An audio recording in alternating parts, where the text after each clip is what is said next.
ايه موضوع كاتش كان ده بقى؟ وهل هو فعلا مفيد للعربيه وبينقي فعلا بخارة الزيت؟ فكره الكاتش كان ده فكره جميله قوي. هنغير اسمها بفلتر.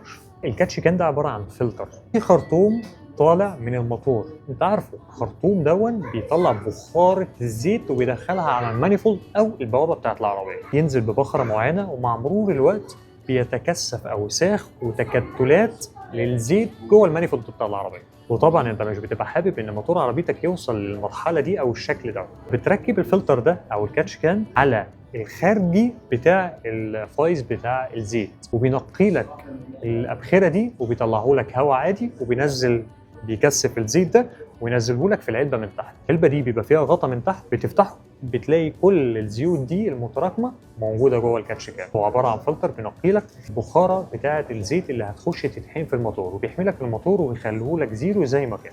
ده لو انت ما كنتش عارف يعني ايه كاتش كان، وفي حاله ان انت مركب كاتش كان في عربيتك، الفكره دي عبقريه واستمر عليها، جميله جدا.